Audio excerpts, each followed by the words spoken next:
আমরা যখন ফলের খোসা ফেলে দিই, আমরা আসলে তখন ফলটির মোট গড় ওজনের প্রায় 1/3 নষ্ট করে ফেলি। কলা, কমলা এবং অন্যান্য ফল ও সবজির ভোজ্য ও পুষ্টিগুণে ভরপুর খোসা ফেলে না দিয়ে আমরা কিন্তু সেগুলো নানা খাদ্য তৈরিতে ব্যবহার করতে পারি। কলা, কমলা এবং অন্যান্য ফল ও সবজির ভোজ্য ও পুষ্টিগুণে ভরপুর খোসা ফেলে না দিয়ে আমরা সেগুলোর সদ্ব্যবহার করতে পারি।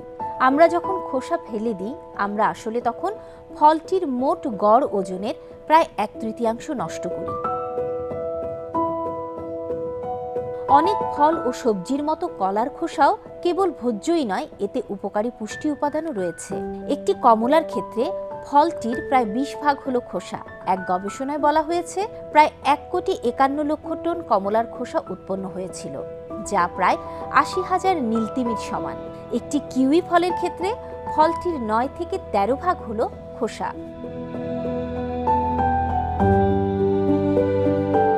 বিশ্বব্যাপী প্রায় 1/3 খাদ্য নষ্ট বা অপচয় হয়, যার পরিমাণ বছরে 1.3 বিলিয়ন টন।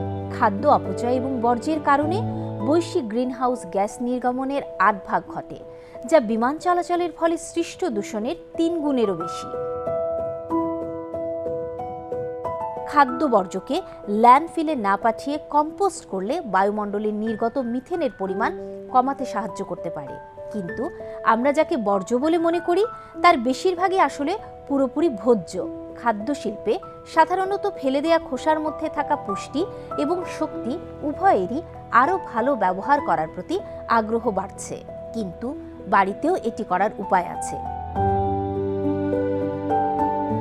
সম্ভবত খোসা ব্যবহার করার সবচেয়ে সহজ উপায়গুলোর মধ্যে একটি হলো এমন সব খাদ্যদ্রব্য তৈরি করা যেখানে শুধু শাঁস নয়, ফলের সমস্ত অংশই ব্যবহার করা হয়।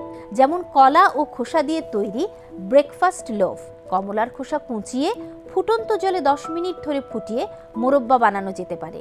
এজন্য আগে চিনি ও জল মেশানোর আগে তেতো স্বাদ দূর করার জন্য এই প্রক্রিয়াটি 3 বার পুনরাবৃত্তি করতে হবে এবং প্রতিবার ঠান্ডা জল দিয়ে খোসাগুলো ধুয়ে নিতে হবে। কমলার খোসার মোরব্বা খেতে খুবই সুস্বাদু হয়ে থাকে। আনারস খাওয়াটা সবসময়ই খুব অপচয় বলে মনে হয় ফলের চেয়ে এর ভেতরের শাঁস, খোসা এবং উপরের অংশ থেকে অপচয় বেশি হয়, তাই সেই খোসাগুলোকে কাজে লাগানোর চেষ্টা করা যেতে পারে। আনারসের খোসা ব্যবহার করে তেপাচি নামে এক ধরনের ঐতিহাসিক মেক্সিকান গাঁজানো পানীয় তৈরি করা যেতে পারে। এটি শুধু আনারসের সমস্ত বর্জ্যকেই কাজে লাগায় না, বরং এটি প্রোবায়োটিকেরও একটি উৎস। তবে কেউ যদি অ্যালকোহল এড়িয়ে চলেন, তবে সতর্ক থাকবেন, কারণ গাজন প্রক্রিয়ার কারণে এতে কিছুটা অ্যালকোহল থাকে। আদার খোসাও প্রায়শই খাবারের বর্জ্য হিসেবে ফেলে দেওয়া হয়, কিন্তু এই খোসাই আদাকে তার বহু উপকারী গুণ প্রদান করে। খোসায় বায়ো অ্যাক্টিভ যৌগ থাকে, যেগুলোর ফাইটোকেমিক্যাল বৈশিষ্ট্য রয়েছে এবং এর মধ্যে অ্যান্টিঅক্সিডেন্ট, অ্যান্টিমাইক্রোবিয়াল ও ক্যান্সার রোধী প্রভাব অন্তর্ভুক্ত। আদার খোসা ফাইবার এবং ভিটামিনের একটি সমৃদ্ধ উৎস, যার মধ্যে ভিটামিন সি, ক্যালসিয়াম, আয়রন এবং অন্যান্য উপাদান রয়েছে। সুতরাং আপনি যদি খোসাটি ফেলে না দেন, তবে এটি কিভাবে ব্যবহার করবেন? আপনি খোসা সহ আদা স্বাভাবিকভাবেই ব্যবহার করতে পারেন, অথবা আপনি খোসাটি অন্যান্য রেসিপিতে ব্যবহার করতে পারেন।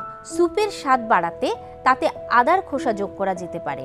আদার ঝোল তৈরি করতে খোসাগুলো পানিতে ফুটিয়ে নেওয়া যেতে পারে, যা ফ্রিজে সংরক্ষণ করে স্মুদি, জুস, ককটেল, স্পার্কলিং ওয়াটারে যোগ করা যেতে পারে, অথবা মূল জাতীয় সবজি ভাপিয়ে তাতে বাড়তি স্বাদ যোগ করতে ব্যবহার করা যেতে পারে, অথবা আরও গভীর স্বাদের জন্য আদার খোসা ওভেনে অল্প আঁচে সেঁকে এবং গুঁড়ো করে সুস্বাদু আদা চা তৈরি করা যায়। পেঁয়াজের কাগজের মতো পাতলা খোসাটি হলো আরেকটি বাইরের আবরণ, যা ফেলে দেওয়ার আগে আমরা সাধারণত দ্বিতীয়বার ভাবি না। সোশ্যাল মিডিয়ায় অনেককে তাদের পেঁয়াজের খোসার উচ্ছিষ্ট অংশ শুকিয়ে গুঁড়ো করে পেঁয়াজের পাউডার বানাতে দেখা গেছে। অন্যান্য অনেক খোসার মতো পেঁয়াজেও ফ্লেভোনয়েড নামক রাসায়নিক পদার্থ থাকে, যার মধ্যে অ্যান্টিঅক্সিডেন্ট এবং প্রদাহরোধী বৈশিষ্ট্য রয়েছে। এই ফ্লেভোনয়েডগুলো সেদ্ধ করে সবজিটি থেকে বের করে একটি শক্তিশালী রঙিন রঞ্জক তৈরি করা যায়। পেঁয়াজের আঁশযুক্ত বাইরের স্তরে ট্যানিনও পাওয়া যায়, যার তিক্ত স্বাদ ক্ষুধার্ত পোকামাকড়কে দূরে রাখে।